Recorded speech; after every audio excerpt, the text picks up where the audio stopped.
Process for you, was that fun or a lot of work? The recording process was a little bit of everything, really. We started writing the record a few days after the finale, and through the Idol tour, I was on the road while we were tracking songs and stuff, so I'd have to call in or iChat or whatever, and try to be as involved as I could be, being roughly 300,000 miles or 3,000 miles away. There you go.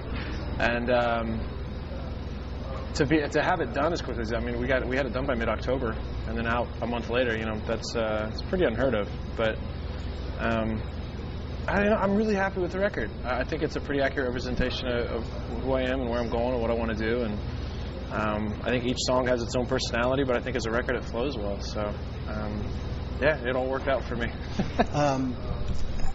Living in the public eye like you do, or let's do this. When you were a kid, you had these dreams and hopes. How do they match up with reality now? I think my dreams growing up, as they pertain to being a musician, on this level, the shows pretty much match up. Being able to strap on a guitar and have an entire room of people sing your songs back to you is probably one of the coolest feelings in the world. And I remember before all this, I said if that ever happened, I'd retire, and I've had to change my goals since. But what I don't think I ever really thought about was everything else. The 8-hour, 10-hour drives to the next city, and missing family stuff. Just missed a cousin's birthday a couple days ago, her 21st. I was a little bummed about that, but yeah, I don't know. I think I get to do this while I'm young, and we'll see how long it lasts, I guess. The biggest surprise for you about life after Idol? I'd say the biggest surprise for me after Idol is really just how hungry fans are for information about anything. We've had fans ask our bus driver if they could have the trash from the bus, and it's just, that's an extreme example, but it's just stuff like that, where they want to be involved in as much of this as they can, and I don't know. It's overwhelming, but I think it's cool, for sure. Looking back on Idol, obviously you're excited about where you are and where you're headed. Yeah. Well, take me inside of those months for you, living that life. What is it like? The life on Idol was fast. I remember just thinking, towards the end, I was like, when is this going to end? I'm exhausted, and then I just want whatever's going to happen,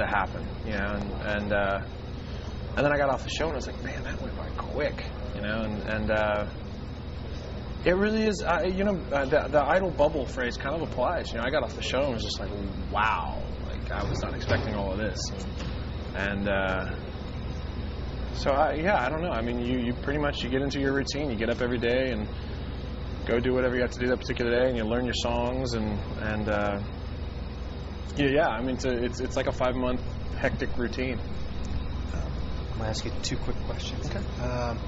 You're a Midwest guy. Yeah. How are your friends and your family back home? How are they dealing with all this? 99%, I would say. My friends and family handle it really well. They don't get caught up in it, and they're the first to kind of jab me in a way that kind of keeps me grounded really well, which is good. But yeah, man, I don't know. I can't say I've had really any big problems with it. You've done, I'm sure, a lot of cool gigs. We've seen you at a lot of places. But the hat you're wearing is about the All-Star Game. You recently played that. Tell me a little bit about that. A pretty roundabout way for me to get there, but it was a big childhood dream of mine to be involved with Major League Baseball, and so to be able to perform at the All-Star Game wasn't exactly what I had in my head when I was growing up. I thought I was going to be pitching, but just to be there was a trip, and to be able to walk around and meet the players, and I was lucky enough to get to meet Hank Aaron, which is those are I don't know. I was like a kid in a candy store, and I felt bad because I'd be walking along the field during batting practice, and fans would recognize me, and they would say, please sign this baseball. And I'm like, you're really not focused on what you need to be focusing on here. Derek Jeter's right over there, but that was a weird juxtaposition thing for me. I don't know. It was kind of being on the flip side of the coin and just being that kind of giddy fan for a minute. Good for you. And finally, let's talk about when you get a break in October, whenever it is. Yeah. What's the one thing you just want to do for a couple of weeks? what I would love to do is go to some remote island somewhere and turn my phone off. What I will probably do is go back to Kansas City and keep working on my house. So, yeah, I've heard you're quite the decorator. Yeah, You've been working on that, huh? I'm trying to be. But it's funny, man. We had a 2-week break at the beginning of June, and I was like, I'm going to distress. I've been going for about a year, and I'm just going to take these 2 weeks and relax. And instead, I probably lost another 10 pounds worth of stress, just like toiling over color choices. But we're on the other side of it now, and life's good. Cool. Yeah. Thank you, Dave. Thank you.